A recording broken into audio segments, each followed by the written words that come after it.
കൂട്ടുകാരെ, എല്ലാവർക്കും നിജോസ് വേൾഡിൻ്റെ പുതിയൊരു വീഡിയോയിലേക്ക് സ്വാഗതം. എല്ലാവരും സുഖമായിട്ടിരിക്കുന്നെന്ന് വിശ്വസിക്കുന്നു. ഞങ്ങളിവിടെ സുഖമായിട്ടിരിക്കുകയാണ്. അപ്പോൾ എല്ലാവരും സന്തോഷത്തോടെയും ആരോഗ്യത്തോടെയും ഒക്കെ ഇരിക്കുക കേട്ടോ. ഇംപ്ലാന്റേഷൻ നടക്കുമ്പോൾ 24 മണിക്കൂറിനുള്ളിൽ നമുക്കുണ്ടാകാൻ സാധ്യതയുള്ള 4 ലക്ഷണത്തിനെ പറ്റിയിട്ടാണ് ഇന്നത്തെ വീഡിയോയിൽ സംസാരിക്കുന്നത് കേട്ടോ. നിങ്ങൾക്ക് ഒരുപാട് ഫെമിലിയർ ആയിട്ടുള്ള 4 സിംറ്റംസ് ആണിത്. എന്നാലും ഒരുപാട് പേർക്ക് ഇപ്പോഴും സംശയമാണ് ഈ ലക്ഷണങ്ങളെയൊക്കെ പറ്റിയിട്ട്. ഇംപ്ലാന്റേഷൻ നടക്കുമ്പോൾ ഏറ്റവും ആദ്യം ഏതാണ് ചേച്ചി ഉണ്ടാവുന്നത്, ഏത് സമയത്താണ് ചേച്ചി ഉണ്ടാവുന്നത്, എത്രാമത്തെ ദിവസമാണ് കണ്ടുവരുന്നത്, ഇങ്ങനെയൊക്കെ ഒരുപാട് പേര് സംശയം ചോദിക്കുന്നുണ്ട്. ആ സംശയമെല്ലാം ഓൾമോസ്റ്റ് ക്ലിയർ ആക്കിക്കൊണ്ടുള്ളതാണ് ഇന്നത്തെ വീഡിയോ. അപ്പോൾ അത് നമുക്ക് എന്താണെന്ന് നോക്കാം. വീഡിയോ നമുക്ക് സ്റ്റാർട്ട് ചെയ്യാം. ഓവുലേഷൻ നടന്ന് ഏകദേശം 6 മുതൽ 12 ദിവസത്തിനകത്താണ് നമുക്ക് ഇംപ്ലാന്റേഷൻ നടക്കുന്നത്. ഓവുലേഷൻ നടന്ന് ഏകദേശം മാക്സിമം ഒരു 1 അവറിനകത്ത് തന്നെ നിങ്ങൾക്ക് ഫെർട്ടിലൈസേഷൻ നടക്കും, അതായത് ബീജസങ്കലനം നടക്കും. ബീജസങ്കലനം നമുക്ക് നടക്കുന്നത് ഫലോപ്പിയൻ ട്യൂബിൽ വെച്ചിട്ടാണ്. ദെൻ ഫലോപ്പിയൻ ട്യൂബ് പുഷ് ചെയ്ത് സെൽ ഡിവിഷനൊക്കെ നടന്നതിന് ശേഷം എൻഡോമെട്രിയം ക്യാവിറ്റിയിലോട്ട് ഇതെത്തി ഇംപ്ലാന്റേഷൻ ആകുന്നത്. അതിലേതെങ്കിലും ഒരു എൻഡോമെട്രിയം വോളിൻ്റെ ഒരു പോർഷനിൽ ഇത് അറ്റാച്ച് ആയി ഇതിന് പറ്റുന്നൊരു എൻവയോൺമെൻറ്റ് കണ്ടുപിടിക്കുമ്പോഴാണ് നമുക്ക് ഇംപ്ലാന്റേഷൻ നടക്കുന്നത്. ഇംപ്ലാന്റേഷൻ നടക്കുന്നത് ഓവുലേഷൻ കഴിഞ്ഞിട്ട് 6 ഡേയ്സിന് ശേഷമായിരിക്കും ആ ഒരു പ്രോസസ്സ് അവിടെ സ്റ്റാർട്ട് ചെയ്യുന്നത് കേട്ടോ. അതുകൊണ്ട് ഓൾമോസ്റ്റ് നമുക്ക് എല്ലാ പ്രഗ്നൻസി ലക്ഷണങ്ങളും കാണണമെങ്കിൽ ഓവുലേഷൻ കഴിഞ്ഞിട്ട് അറ്റ്ലീസ്റ്റ് 6 ദിവസമെങ്കിലും നമുക്ക് കഴിയണം. 6 to 12 ഡേയ്സ് എന്ന് നമ്മൾ ഹാർഡ്ലി പറയുന്നുണ്ടെങ്കിലും ഏകദേശം എല്ലാവർക്കും ഉണ്ടാകുന്നത് 9ാമത്തെയോ 10ാമത്തെയോ ദിവസമായിരിക്കും. ഇംപ്ലാന്റേഷൻ നടക്കുന്ന സമയത്ത് ഏറ്റവും ആദ്യം ഉണ്ടാകുന്ന ലക്ഷണം എന്ന് പറയുന്നത് ഇംപ്ലാന്റേഷൻ ക്രാംസ് ആണ്.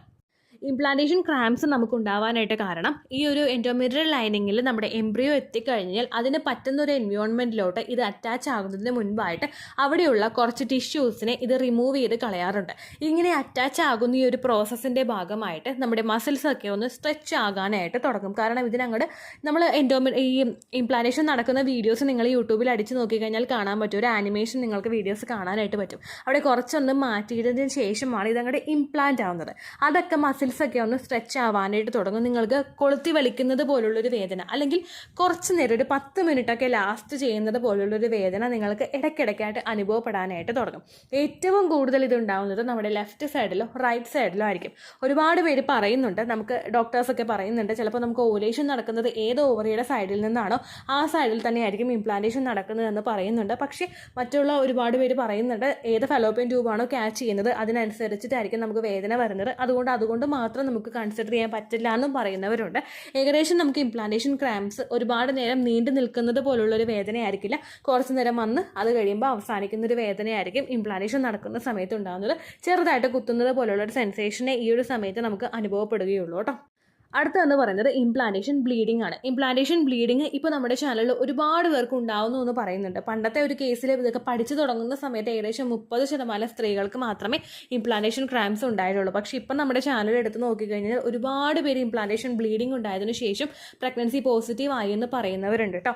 ഇംപ്ലാന്റേഷൻ ബ്ലീഡിങ്ങും നമുക്ക് ഒരിക്കലും ഹെവി ആയിട്ടുള്ള ഒരു ബ്ലീഡിംഗ് ആയിരിക്കില്ല. വളരെ ലൈറ്റ് ആയിട്ടുള്ള ഒരു 1.5 ദിവസമോ അല്ലെങ്കിൽ മാക്സിമം ഒരു പകുതി ദിവസമൊക്കെ, കുറഞ്ഞതൊരു പകുതി ദിവസമൊക്കെ നീണ്ടു നിൽക്കുന്ന ത്തിലുള്ള ബ്ലീഡിംഗ് ആയിരിക്കും ഇംപ്ലാന്റേഷൻ നടക്കുന്ന സമയത്ത് നമുക്ക് അനുഭവപ്പെടുന്നത്. പക്ഷേ ഇപ്പോൾ ഒരുപാട് പേര് 2 ദിവസം നീണ്ടു നിൽക്കുന്നു ബ്ലീഡിംഗ് എന്നൊക്കെ പറയുന്നുണ്ട് കേട്ടോ.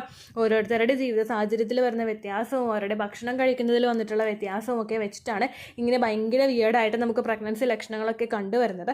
ഏകദേശം ലൈറ്റ് പിങ്ക് കളറിലോ അല്ലെങ്കിൽ നല്ല രക്തത്തിൻ്റെ കളറിലോ ആയിരിക്കും നമുക്ക് ഈ ഒരു ബ്ലീഡിംഗ് അനുഭവപ്പെടുന്നത്. ചിലവർക്ക് ബ്രൗൺ കളറിലും ഇത് അനുഭവപ്പെടാനായിട്ട് ചാൻസ് ഉണ്ട്. ഇംപ്ലാന്റേഷൻ ബ്ലീഡിംഗ് നമുക്ക് അനുഭവപ്പെടുന്ന ദിവസം ഓവുലേഷൻ കഴിഞ്ഞിട്ടുള്ള 6 to 12 ഡേയ്സ് ആയിരിക്കും. അതിനുശേഷമാണെങ്കിലും പീരീഡ് എക്സ്പെക്ട് ചെയ്യുന്ന ഡേറ്റിൽ നിങ്ങൾക്ക് ബ്ലീഡിംഗ് വരുന്നുണ്ടെങ്കിൽ ആ പോകുന്ന രക്തത്തിൻ്റെ അളവ് എത്രത്തോളം ഉണ്ടെന്നുള്ള കാര്യം നിങ്ങൾ ശ്രദ്ധിക്കുക. വളരെ കുറവാണ് ബ്ലീഡിംഗ് പോകുന്നതെങ്കിൽ മസ്റ്റായിട്ട് നിങ്ങൾ പ്രഗ്നൻസി കാർഡ് ഉപയോഗിച്ച് ടെസ്റ്റ് ചെയ്ത് നോക്കുക കേട്ടോ.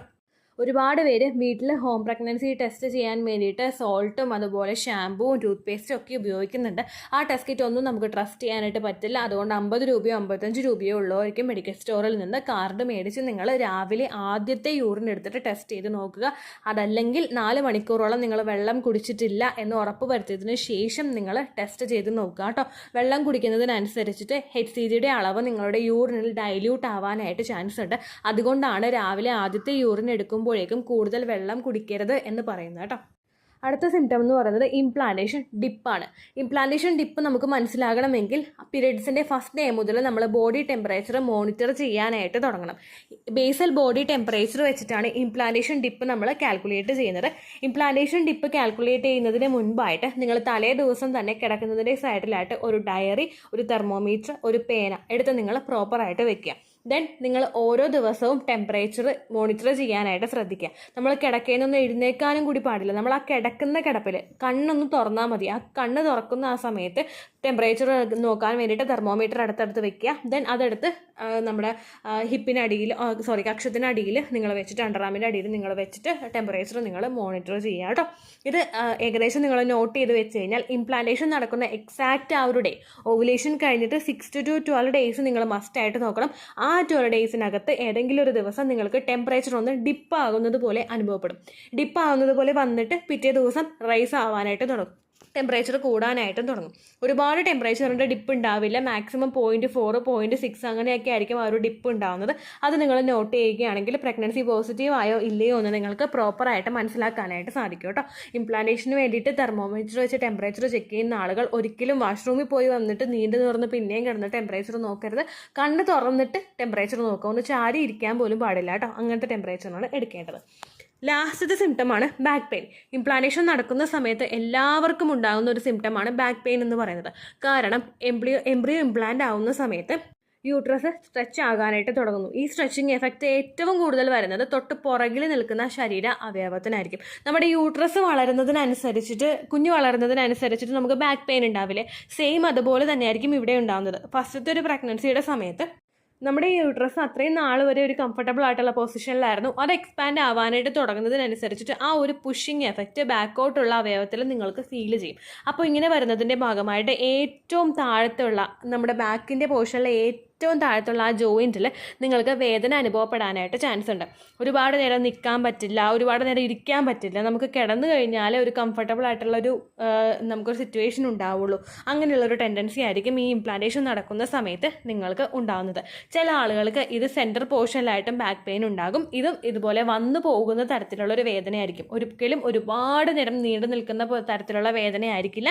ജസ്റ്റ് ബാക്ക് പെയിൻ വരും, കുറച്ച് കഴിയുമ്പോൾ അത് നമുക്ക് പോകും. അങ്ങനെയുള്ള രീതിക്കായിരിക്കും ഉണ്ടാകുന്നത്. പല സ്ത്രീകൾക്കും ഇംപ്ലാന്റേഷൻ നടക്കുന്ന ക്രാംസ് ഐഡന്റിഫൈ ചെയ്യാനായിട്ട് സാധിക്കാറില്ല. കാരണം ഒരുപാട് നേരം എന്തെങ്കിലും ജോലികൾ ചെയ്തുകൊണ്ടിരിക്കുന്ന സമയത്തോ ചിലപ്പോൾ രാത്രി ഉറങ്ങുന്ന സമയത്തൊക്കെ ആയിരിക്കും ഇംപ്ലാന്റേഷൻ ക്രാംസ് വരുന്നത്. ജോലിത്തിരക്കിനിടയ്ക്ക് വേദന ഉണ്ടല്ലോ എന്ന് വിചാരിച്ചിരിക്കാൻ നേരമില്ലാത്ത ആളുകൾക്ക് ഇത് ഇംപ്ലാന്റേഷൻ ക്രാംസ് വന്നോ ഇല്ലയോ എന്ന് ചിലപ്പോൾ ഐഡന്റിഫൈ ചെയ്യാനായിട്ട് സാധിക്കണമെന്നില്ല. അങ്ങനെയുള്ള ആളുകളൊന്നും വിഷമിക്കേണ്ട ആവശ്യമില്ല കേട്ടോ. നേരത്തെ പറഞ്ഞതുപോലെ തന്നെ യാതൊരു തരത്തിലുള്ള പ്രഗ്നൻസി ലക്ഷണം ഇല്ലെങ്കിലും പ്രഗ്നൻ്റ് ആകുന്ന ഒരുപാട് പേരുണ്ട് കേട്ടോ. നിങ്ങൾ ചെയ്യേണ്ടത് എക്സ്പെക്റ്റഡ് പീരിയഡ് ഡേറ്റിൽ ബ്ലീഡിങ് വരുന്നുണ്ടോ, ഇനി വരുന്നുണ്ടെങ്കിൽ തന്നെ എത്രത്തോളം ബ്ലഡ് ആണ് പോകുന്നത്. നോർമലി കഴിഞ്ഞ മാസങ്ങളെ അപേക്ഷിച്ച് ബ്ലഡ് ഭയങ്കര കുറവാണ് പോകുന്നതെങ്കിൽ നിങ്ങൾ കാർഡ് ടെസ്റ്റ് ചെയ്ത് നോക്കണം. നെഗറ്റീവ് ആണ് കിട്ടുന്നതെങ്കിൽ അടുത്ത മാസം എങ്ങനെയാണ് ബ്ലീഡിങ് വരുന്നതെന്ന് നോക്കണം. അതും കുറവാണെങ്കിൽ ഉടനടി നിങ്ങൾ ഡോക്ടറെ പോയി കാണണം കേട്ടോ. കാരണം മറ്റേതെങ്കിലും ഇഷ്യൂസ് ഉള്ളത് കൊണ്ടായിരിക്കും ബ്ലഡ് നിങ്ങൾക്ക് കുറവായിട്ട് പോകുന്നത് കേട്ടോ. അപ്പോൾ ഇത്രയേ ഉള്ളൂ വീഡിയോ. യൂസ്ഫുൾ ആയി കാണുമെന്ന് വിശ്വസിക്കുന്നു. യൂസ്ഫുൾ ആവുന്നുണ്ടെങ്കിൽ ലൈക്ക് ചെയ്യുക, ഫ്രണ്ട്സിനൊക്കെ ഷെയർ ചെയ്ത് കൊടുക്കുക കേട്ടോ. എന്തെങ്കിലും സംശയം ഉണ്ടെങ്കിൽ നിങ്ങൾ കമൻസിൽ ചോദിക്കുക. പണ്ടത്തെ വീഡിയോയ്ക്ക് കമൻസ് ഇടുന്നവർക്ക് റിപ്ലൈ ലഭിക്കുന്നില്ലെങ്കിൽ ദയവായി ലേറ്റസ്റ്റ് ആയിട്ട് ഞാൻ ഏത് വീഡിയോ ആണ് അപ്ലോഡ് ചെയ്യുന്നത് അതിന് താഴെ കമൻറ്റ് ഒന്ന് കോപ്പി പേസ്റ്റ് ചെയ്യാനായിട്ട് ശ്രദ്ധിക്കുക കേട്ടോ. അതുപോലെ ഓവുലേഷൻ ഡേറ്റ് കാൽക്കുലേറ്റ് ചെയ്ത് തരാനായിട്ട് റിക്വസ്റ്റ് ചെയ്യുന്ന ആളുകൾ എത്രയാണോ സൈക്കിൾ ലെങ്ത് അത് മെൻഷൻ ചെയ്യാനായിട്ട് ശ്രദ്ധിക്കുക. സൈക്കിൾ ലെങ്ത് എന്നതുകൊണ്ട് ഉദ്ദേശിച്ചത് ഓരോ മാസവും എത്ര ദിവസം കൂടുമ്പോഴാണോ ബ്ലീഡിങ് വരുന്നത് അതാണ് കേട്ടോ സൈക്കിൾ ലെങ്ത്. കഴിഞ്ഞ മാസം ഒരു 2-ാം തീയതിയാണ് ബ്ലീഡിങ് വന്നതെങ്കിൽ ഈ മാസം 4-ാം തീയതിയാണ് ബ്ലീഡിങ് വന്നതെങ്കിൽ 2-ാം തീയതി മുതൽ 4-ാം തീയതി വരെ എത്താനായിട്ട് എത്ര ദിവസമുണ്ടോ അത് കാലണ്ടറിൽ തിട്ടപ്പെടുത്തി പറയുന്നതാണ് നിങ്ങളുടെ സൈക്കിൾ ലെങ്ത്. അപ്പോൾ ഇതിൽ നിങ്ങൾ കൺസിഡർ ചെയ്യേണ്ടത് ബ്ലീഡിങ് തുടങ്ങിയ ദിവസത്തെ ആയിരിക്കണം. ഒരിക്കലും സ്പോട്ടിങ് തുടങ്ങിയ ബ്രൗൺ ഡിസ്ചാർജോ ബ്ലാക്ക് ഡിസ്ചാർജോ ഉണ്ടായ ദിവസത്തെ നിങ്ങൾ കൺസിഡർ ചെയ്യേണ്ട ആവശ്യം ഇല്ല കേട്ടോ. അപ്പോൾ അടുത്തൊരു യൂസ്ഫുൾ വീഡിയോ ആയിട്ട് നമുക്ക് വീണ്ടും കാണാം. ബൈ.